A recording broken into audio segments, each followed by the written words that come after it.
my name is Kristen. I am 31 years old. I am a teacher, and for the last 4.5 years, my husband and I have struggled with infertility.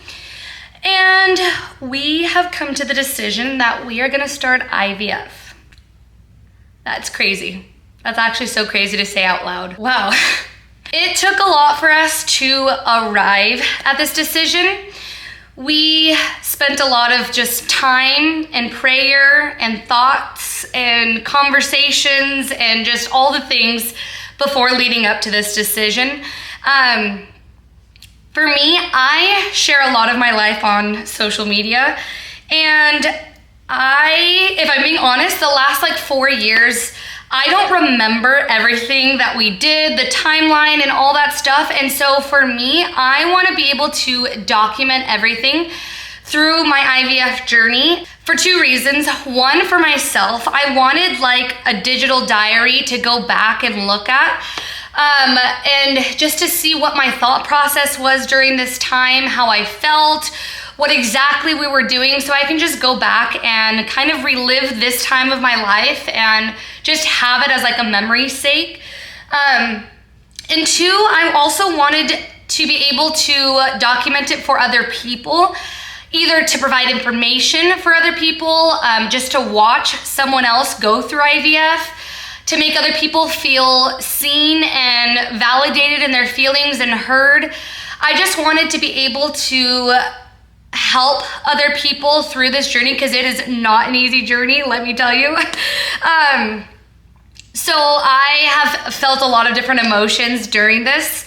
We've had a very difficult journey leading up to this point. So we started trying for about a year on our own, without any help or anything. And then once we realized it wasn't really working, we went to an OB doctor where they did a couple of tests there for it all to come back that we are perfectly healthy.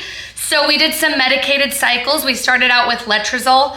I don't even remember exactly how many cycles or months we did that for. I think it was about 5 or 6. And then we took a little break from that. Then we did more medicated cycles with Clomid. Did that a few cycles too, 5 or 6 cycles of that. And then the OB referred us to the fertility clinic.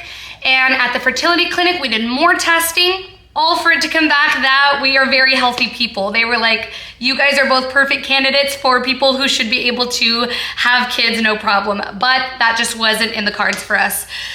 So we continued doing more higher dosage medicated cycles with timed intercourse, did that for a long time too.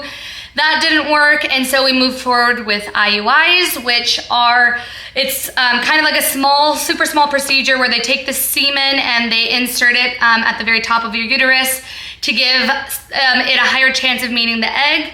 We attempted 4 of those. We were only able to do 3. One of them, there was some complications along the way.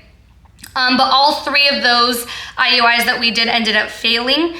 So we had the option of continuing to do more IUIs, but we took a couple months off of that, 6 to 7 months of just processing.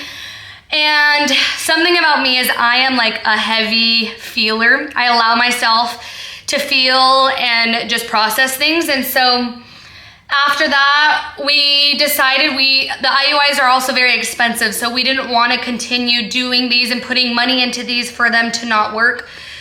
So after a lot of careful time and thought and prayers, like I said, we landed on the decision of starting IVF. With deciding that, there were a lot of emotions that I felt. For some people, when they realize that they're gonna do IVF, they're very I can't talk, I'm sorry. Very happy and hopeful is what I'm trying to say. And excited. For me, that was not the case. I was not excited to do it for a lot of different reasons, but the first one being when we started our journey 4 years ago, 4.5 years ago, IVF was always something we talked about, but then being we're never gonna have to do that because we're healthy. We're never gonna have to get to that point. It's gonna happen. We are so confident and we know that it's gonna happen. So now to be at this milestone of no, we are here now and we are gonna do this. I had a lot of sadness, and I feel like I had to mourn. That's not an emotion, but like I feel like I had to mourn the thought of I am not going to get pregnant the normal way that everyone else does. I had to mourn the idea of surprising my husband with a pregnancy, you know? I had to mourn all of the like normal things that people who do not struggle with infertility get to experience. I had to like live in sadness and mourn all of that stuff, which was not easy, before getting to a place where I am right now, which is a little more hopeful and optimistic about it, because I truly just, doing IVF ups our percentage to 40% chance of getting pregnant. And for me, I'm a firm believer in Jesus, and I know that all he needs is 1% to be able to work.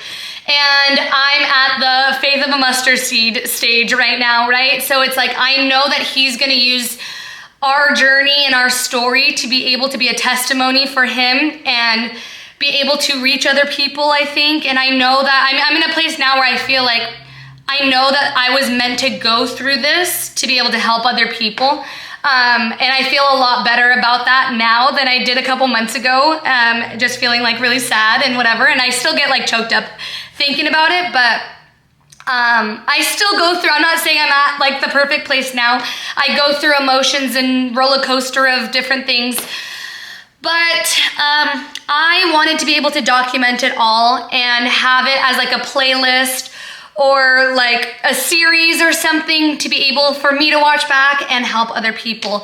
So if you have any questions or anything that I can answer, feel free to drop it in the comments. If you want to stay updated on everything with IVF and our journey, make sure you're following me, and thank you for being here, and we'll see you soon.